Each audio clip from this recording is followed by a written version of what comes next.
Edomex. Decisiones firmes. Resultados fuertes. Buenos días, profesor. El día de hoy vamos a hablar sobre la historia del arte. Las primeras apariciones que tuvo fueron en los pueblos primitivos en el siglo XIX en Francia, ya que hacían en las cuevas ciertos dibujos de mamuts o alguna de sus casas. Se cree que se usaba no como representaciones, sino como poder. Tiempo después en Egipto, algunos de los retratos hechos en la cuarta dinastía se cree que son el arte más bello de Egipto. También en esta época empezaron las pinturas con relieve, las cuales hacían ver las formas simétricas o las representaciones gráficas de las pinturas en ese tiempo, haciéndolo de forma más realista. En Grecia se empezaron a hacer esculturas de humanos apreciando la perfección y la belleza, poniendo en los templos a dioses en forma de columnas para que apreciaran la belleza del cuerpo humano. Y se empezaron a fusionar tanto las pinturas como las esculturas, así haciendo una estructura o haciendo una arquitectura más compleja. Los romanos empezaron a conquistar el mundo con el arte y una de sus esculturas o arquitecturas más importantes fue el Coliseo. Los romanos también se volvieron expertos en el arte de abovedar. En 311 después de Cristo, el emperador Constantino la religión oficial, y de ahí tomó un auge las catedrales con arquitectura muy detallada. En Medio Oriente se prohibió el uso de imágenes y se usó el arabesco, el cual es el arte de líneas y colores maravillosos. El estilo gótico se dio por medio de muros macizos que se dio entre pila y pila, que se dio en los romanos para sostener bóvedas. Por otra parte, en las pinturas no tenían la intención de hacer que se viera real, sino que las personas conectaran al ver este tipo de pinturas. En el siglo XVI se inaugura el periodo más famoso en el arte en Italia de Cinquecento, en la cual los artistas se basaron mucho en el arte, las matemáticas y la anatomía del cuerpo humano. Leonardo da Vinci fue el primer gran maestro del arte, donde inició las técnicas de hacer estatuas con metales, hacer pinturas de cuerpos y explorar más los animales y las plantas.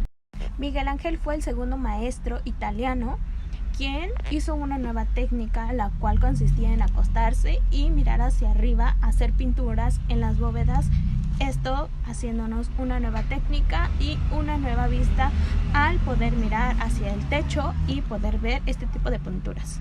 Y también nos hizo ver el cuerpo humano desde diferentes ángulos. Durante el siglo XV, en Italia y en el norte de Europa, el arte ya no solo se usaba como expresión sagrada erótica de manera específica, sino que también representaba fragmentos de la vida real, dado a los nuevos descubrimientos que iba teniendo cada vez más el ser humano. Y así fue como nacieron nuevas escuelas de pintura en Francia, Italia. La escultura, arquitectura y pintura se desarrollaron en el Renacimiento paralelo a Italia y el norte de Europa, y permanecieron fieles al arte gótico. A mitad del siglo XV interviene la imprenta dando un giro al arte. Con el inicio del siglo XVI se inaugura el periodo más grande y famoso en Italia, el Cinquecento, donde los artistas se volcaron hacia las matemáticas. Dos de los artistas más famosos fue Leonardo da Vinci y Miguel Ángel. Miguel Ángel era muy minucioso y pintó el cuerpo humano desde diferentes ángulos. El más grande de los maestros académicos fue el francés Nicolas Poussin, quien estudió minuciosamente las esculturas clásicas. El gran pintor nórdico flamenco fue Pedro Pablo Rubens, quien representó las pinturas de otra manera, ponía telas y daba diferentes texturas a los cuadros.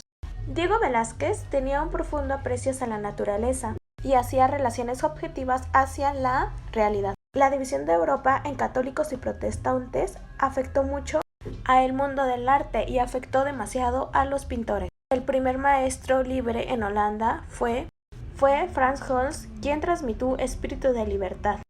Y y alegría en sus cuadros.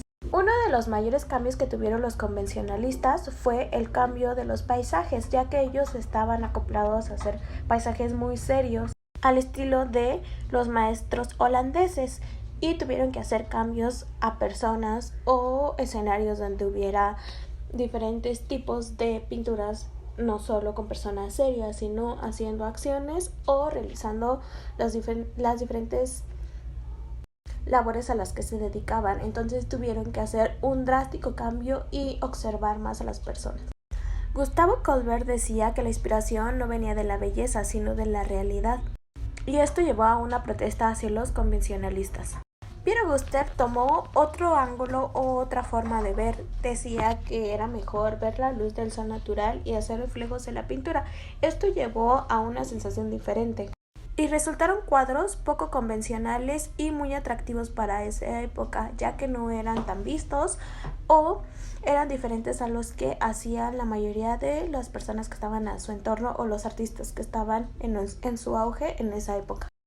A finales del siglo XIX, muchos de los artistas aún no estaban convencidos con el tipo de pintura que se hacían y fueron atrapados por el arte Nouveau. Este dio el inicio a los cuadros con diferentes curvas o dejar la simetría, haciendo referencia al arte japonés, y también empezaron a usar el metal y el vidrio en diferentes edificaciones. Uno de los artistas también muy importantes del siglo XIX fue el holandés Vicente Van Gogh. Esto es muy curioso, ya que su hermano menor trabajaba en una tienda de artes y así fue como él se empezó a introducir a este ámbito o a esta rama. Sus cuadros resaltaron mucho porque tenían diversidad de colores, algunas salpicaduras de colores o diferentes círculos y salían de lo normal. Podemos pasar con la etapa del expresionismo. Esto era muy diferente a lo que las personas estaban acostumbradas, ya que estas pinturas salían de lo normal, no tenían tanto contraste entre ellas y reflejaban diferentes sensaciones de las personas, así como violencia, enojo, la pobreza, y podían verse algunas de las personas reflejadas o incluso sus sentimientos. Kate Collins fue uno de los pintores que más resaltó en esta época, ya que se centró más en los problemas de la época y las personas se reflejaban más o se identificaban con estas pinturas. Después toma impulso el arte abstracto, el cual consistía en hacer rayas, cuadros o incluso objetos que no combinaban entre sí, diversidad de paleta de colores, y esto jugaba mucho con la psicología de las personas. El cubismo es un estilo más radical, ya que reformaba la representación buscando la solución de conflictos que había estado presente entre el esquema y la solidez. El surrealismo fue una época muy diferente, ya que los pintores sabían que no tenían que estar tan atentos a los objetos o a las personas, ya que podían hacer o plasmar diferentes figuras en las pinturas y hacer nuevas ideas. El pop art es un estilo característico que se utiliza para anuncios publicitarios, cómics o para el mundo del cine. En esta época resaltó mucho la forma óptica de los colores y las formas. Las vanguardias triunfaron mucho en el estilo estadounidense, ya que combinaron distintas artes, adquiriendo de esta forma notoriedad mundial, ya que se empleaban en arte, dibujos, cine, literatura y publicidad.